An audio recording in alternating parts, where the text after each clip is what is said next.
Why did you never tell me this? Why did you hide this from me for so long? And now my mom is dead and I cannot even talk to her, I yelled, my voice shaking as I stared at him. My dad sat silently in the driver's seat, his hands gripping the steering wheel tightly, his knuckles pale. He opened his mouth to speak, but no words came out. The car was parked on a quiet street, the hum of the engine the only sound breaking the tension. My chest heaved as I tried to make sense of what he'd just told me. It felt like the ground beneath me had crumbled. My name is Hannah, and I just turned 18. It was supposed to be a good day, a celebration, maybe even a fresh start. Instead, I was sitting in a car with my dad, unraveling secrets I never knew existed. This road trip from Seattle to San Francisco started with laughter, shared stories, and miles of open road. But now, here we were, parked in front of a house I'd never seen before, my world flipped upside down. The trip had seemed like such a good idea at first. When my dad handed me the map and keys that morning, I thought maybe this was his way of finally reconnecting with me. After my mom died 2 years ago, he'd been trying. Awkward dinners, small talk about school, the occasional compliment, but nothing like this. A road trip? Just the two of us? It felt so out of character for him that I almost said no, but something about the look in his eyes made me agree. He seemed hopeful, maybe even desperate. The first few hours on the road were nice. We talked about my favorite songs, places we wanted to stop, even a little about my mom. He kept bringing her up, more than he usually did, and while it hurt, it was also comforting in a strange way. But as the miles passed, the conversations got heavier. He started apologizing, over and over, about how he used to treat me, about things he regretted, about how much he wished he'd done things differently. At first, I thought it was just his grief talking, but the closer we got to San Francisco, the more unsettled I felt. Something was coming. I could feel it. The first night, we stopped at a small roadside motel. It wasn't much, just a bed, a heater that barely worked, and a vending machine humming outside our window. We grabbed dinner at a diner nearby, and I could tell he was trying to keep things light, but there was something in his eyes, a weight he couldn't quite hide. "You okay, Dad?" I asked as we sat across from each other, the fluorescent lights making the place feel colder than it was. He hesitated, his fork halfway to his mouth. "Yeah," he said, but his voice didn't match his words. He cleared his throat and forced a smile. "Just tired, that's all. It's been a long day." I nodded, but deep down I didn't believe him. There was something he wasn't telling me, and it was starting to feel like this trip was more than just a birthday celebration. As we walked back to the motel, I caught him glancing at me a few times, like he wanted to say something but couldn't find the words. I didn't push him. Not yet. Back in the motel room, I kicked off my shoes and sat on the edge of the bed, watching as Dad pulled his jacket off and hung it over the back of a chair. The silence stretched between us, broken only by the faint hum of the heater. Finally, I couldn't take it anymore. "Dad," I said, my voice softer this time. "Why do I feel like there's something you're not telling me?" He stopped, his back to me, and sighed deeply. "It's not the right time, Hannah," he said, shaking his head. "We'll talk when we get to San Francisco." He turned toward me, his expression a mix of hesitation and something that looked like fear. "Why not now?" I pressed. "We're here, just us. If there's something you need to say it." He rubbed his face with his hands, sitting down heavily in the chair. "It's complicated," he finally said.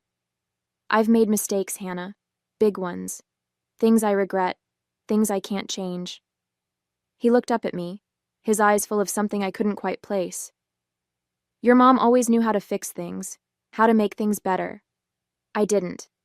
And when she was gone, I didn't know how to be what you needed." I leaned forward, my heart pounding. "What are you talking about? You've been trying. I mean, things haven't been perfect, but I see you've been trying. Why are you being so hard on yourself?" He let out a bitter laugh. "Trying isn't enough, not after everything.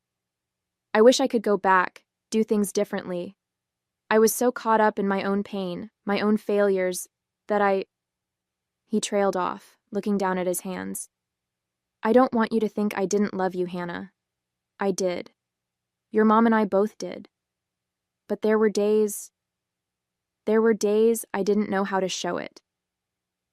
I sat back, stunned by the raw honesty in his voice. Dad, I said quietly, I don't know what to say. He looked at me, a sad smile playing on his lips. You don't have to say anything, kiddo. Just know that everything I've done on this trip, everything I'm going to tell you, is because I want to make things right. That night, as the room grew quiet and my dad's steady breathing signaled he'd fallen asleep, I lay awake staring at the cracked ceiling. My mind wandered back to my childhood, to all the moments that still stung no matter how much time had passed. My dad wasn't always cruel, but he was always distant, like I was a responsibility he couldn't quite figure out how to handle. I thought about the times my dad yelled, over spilled milk, forgotten chores, or grades that weren't perfect enough. The harshness in his voice had been like a slap, leaving me small and uncertain, even when my mom would step in to soothe things. There were the disagreements that spiraled into full-blown arguments, his frustration with me palpable, though I never really understood why. I tried to remember moments of warmth between us, but they were few and far between. My mom had been my anchor through it all, the one who told me I was enough, the one who loved me without conditions. Without her, it was like I was navigating a storm alone. My mom was everything my dad wasn't. She had this way of making every moment feel special, like the world stopped when she looked at me. Her hugs could erase any bad day, and her laughter was the kind that filled the whole room. She never raised her voice, not once, even when I messed up. Instead, she'd sit with me, talk things through, and make me feel like I mattered. Losing her felt like losing the sun. Nothing's been as warm or bright since. Thinking of her calmed me down, and I felt asleep. The next morning, to find my dad sitting by the motel window, staring out at the parking lot.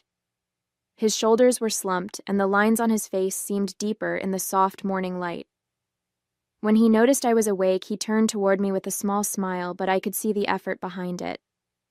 "Morning, birthday girl," he said, trying to sound cheerful. 18, that's a big one, huh? Yeah, I said, sitting up and stretching. Feels the same so far. He chuckled softly, but it didn't reach his eyes. Well, maybe this will help. He got up and grabbed a small envelope from his bag. He handed it to me, his hand lingering for a second before he let go. Your gift, he said, his tone lighter than his expression. It's something important. I looked at the envelope, its edges slightly worn from being handled. What is it? I asked, glancing up at him. For a moment, his face faltered, and he seemed to be searching for the right words. I want you to wait, he said finally, his voice quieter. Don't open it yet. Keep it sealed until we get to San Francisco. He smiled again, but it was shaky, as though he was trying to hold something back.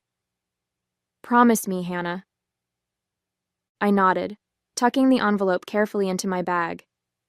Okay, I promise. He exhaled, the tension in his shoulders easing just a little. Good, he said, standing up straight and forcing a brighter tone. Now let's hit the road. Birthday breakfast is on me. But even as he tried to sound upbeat, I could see the weight he was carrying. Whatever was in that envelope, it wasn't just a birthday surprise. It was something more. We checked out of the motel and headed to a small diner down the road. My dad ordered pancakes for me, stacking them high with whipped cream and a candle stuck right in the middle. Can't have a birthday without cake, he said with a grin, but his voice wavered just enough for me to notice. I smiled back, trying to match his energy, even though the envelope in my bag felt heavier with every passing minute. The drive that day was quieter than before, the air between us thick with unspoken words. My dad made an effort to keep things light, pointing out random landmarks and playing a mix of oldies on the radio, but I could tell his heart wasn't in it. Every now and then, I'd catch him glancing at me, his jaw tightening like he was gearing up to say something but couldn't.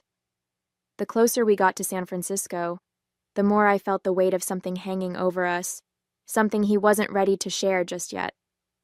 By late afternoon, the city came into view, its skyline outlined against the fading sun. My dad fell silent as we crossed the bridge, the usual hum of his chatter replaced by a deep, almost brooding quiet. I watched him out of the corner of my eye, his grip on the steering wheel tightening as the car weaved through traffic. "We're almost there," he said finally, his voice low. "We'll check into the hotel first." When we pulled into the lot of a modest hotel on the outskirts of the city, he parked and sat there for a moment, staring straight ahead. "You all right, Dad?" I asked, my voice tentative. He nodded quickly, but his eyes told a different story. "Just tired," he muttered. He got out of the car before I could say anything else, grabbing his bag and heading inside. I followed, my heart pounding with the growing sense that whatever he had to say, it was going to change everything. Inside the hotel room, my dad dropped his bag by the door and glanced at his watch. "Get your things settled," he said, his voice lighter than it had been all day. "There's a place I want to take you tonight." I looked at him curiously as I set my bag on the bed. "A place? What kind of place?" He smiled faintly, avoiding my gaze. "Just somewhere special. Trust me, you'll like it." His tone was calm, but I could hear an edge of nervousness. Still, I wanted to believe it was something good. Maybe this was his way of celebrating my birthday after such a strange day.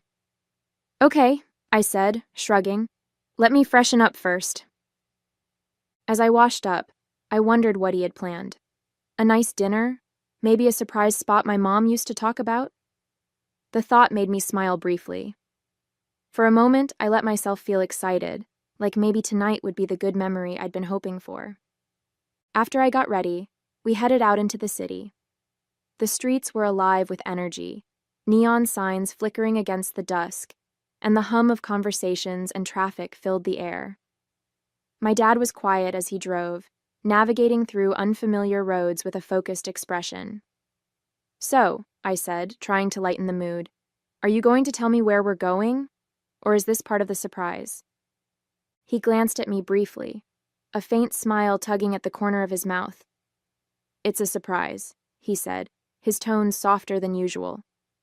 "Just sit back and enjoy the ride." I leaned against the window, watching the city blur past us.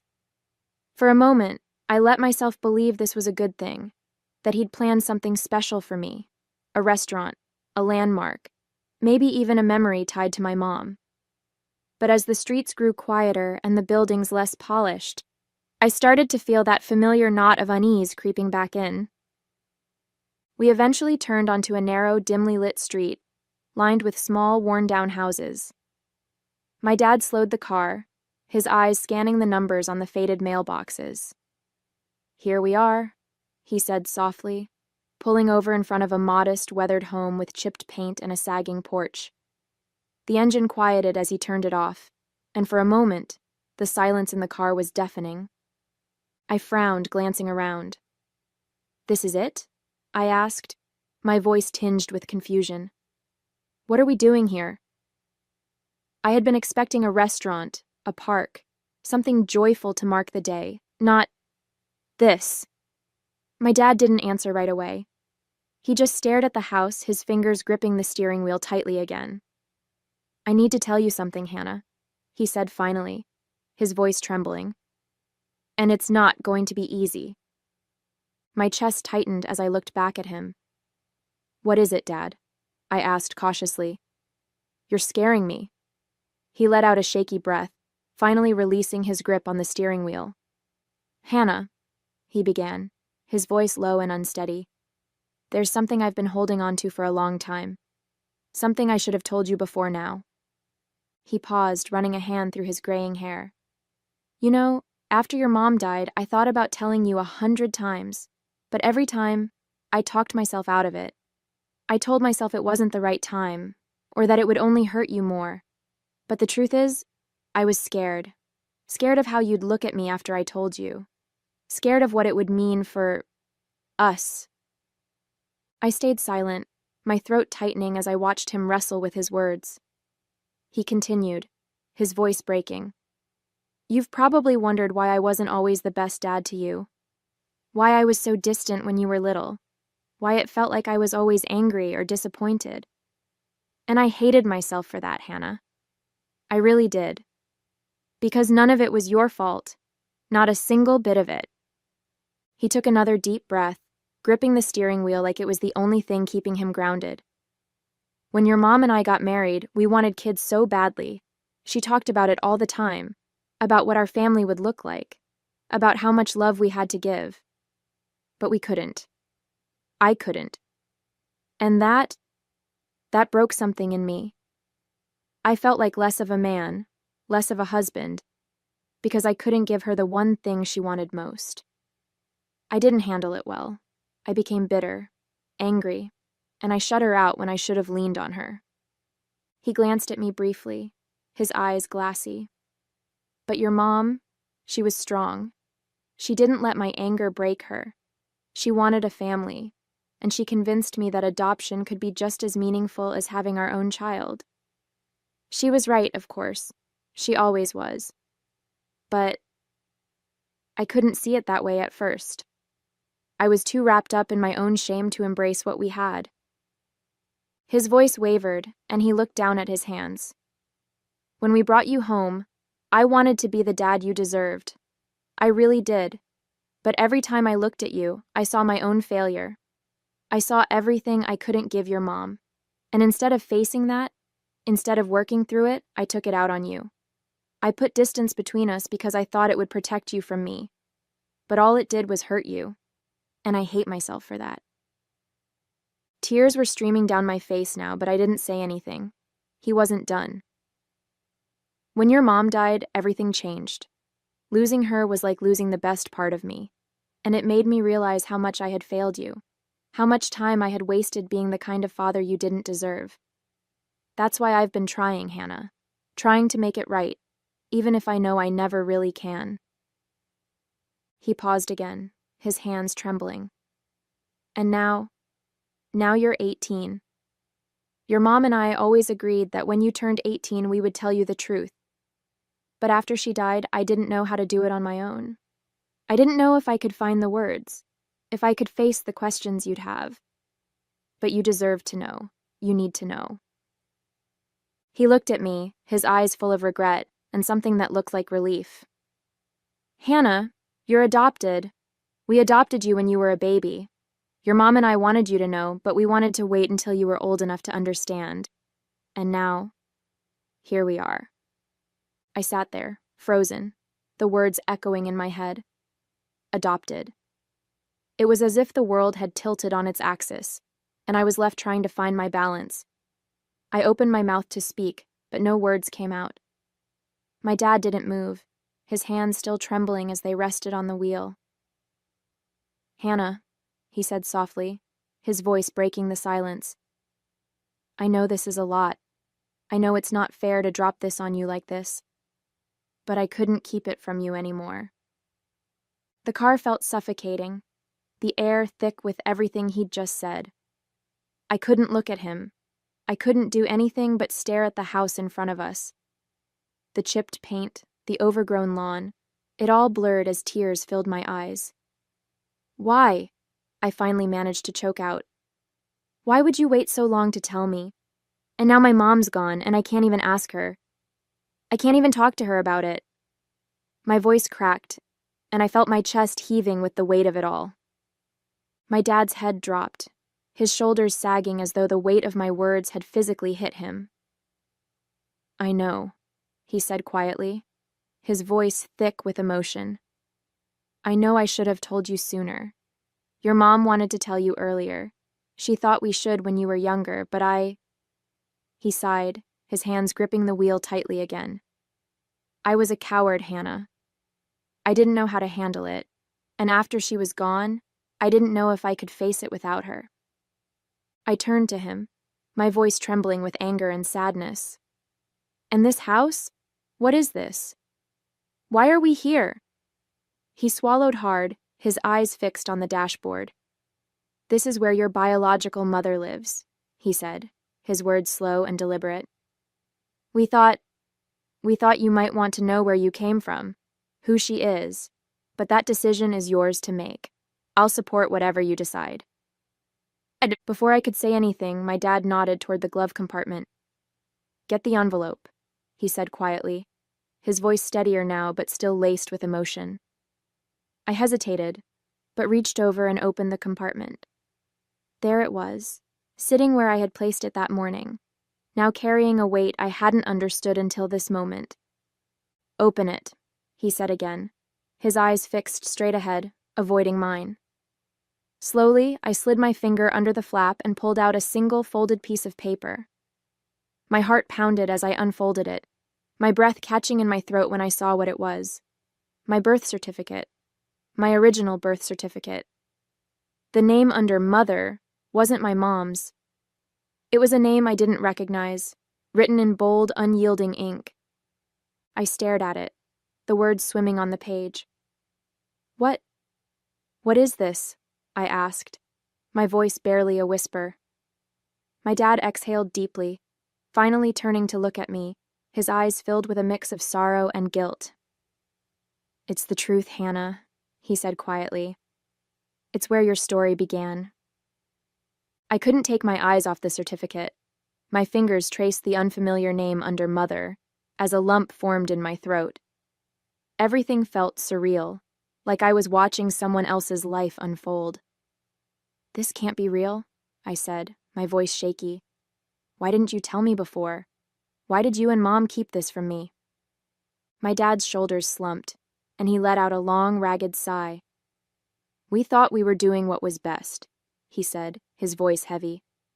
Your mom and I wanted to wait until you were old enough to understand. But time kept slipping away, and then she was gone, and I didn't know how to tell you on my own. I thought I'd lose you, Hannah. I was afraid you'd hate me for keeping it from you. As I sat there trying to process the words on the birth certificate, something caught my eye. There was movement inside the house. A shadow passed behind the curtains of the front window, and for a moment, I thought I saw someone glance out. My breath hitched and I instinctively clutched the paper tighter, like it might anchor me in the whirlwind of emotions. Is that? I began, my voice barely above a whisper as I turned to my dad. He nodded slowly, his gaze fixed on the house. That's her, he said quietly. Your biological mother. His words hung in the air, thick and heavy, as I turned back toward the house, my mind racing. 1,000 questions flooded my head, but I couldn't form a single one aloud. I couldn't tear my eyes away from the house. The curtain shifted again, and this time, the figure lingered, their outline just visible against the glow of a dim lamp inside. My chest tightened, and I felt a strange pull, curiosity, fear, anger, all tangled together. What do? I whispered, almost to myself. My dad didn't answer right away. He just sat there, his hands resting on the steering wheel, his expression unreadable. It's your choice, Hannah, he said finally, his voice steady but soft. I brought you here because I thought you had a right to know, but whether you want to meet her, that's entirely up to you. Whatever you decide, I'll be here. And now I'm here, sitting in this car with everything I thought I knew about myself turned upside down. My dad's words keep echoing in my head. It's your choice. But how do I even begin to make this decision? On one hand, meeting her, my biological mother, could give me answers to questions I didn't even know I had. Who is she? Why did she give me up? Does she think about me? A part of me feels like I owe it to myself to find out. But on the other hand, what if it's too much? What if seeing her just complicates things even more? My life hasn't been perfect, but it's been mine. I had a mom who loved me with all her heart, and a dad who's finally trying to be the father I've always needed. What if meeting her disrupts all of that? What if she doesn't want to see me, or worse? What if I see her and it doesn't change anything at all? I don't know what to do. This decision feels too big, too overwhelming, and I can't help but wonder if I'm ready to face whatever comes next. And that's why I'm asking you. What would you do in my situation? Would you walk up to that door and take the leap? Or would you drive away and keep moving forward with the life you already have? Please, share your thoughts in the comments. I need all the help I can get. Hey there! Did you like the story? If you did, don't forget to hit the like button and subscribe to the channel. It helps us a lot and makes sure you won't miss out on more great stories we share here. Thank you for watching, and we'll see you in the next one.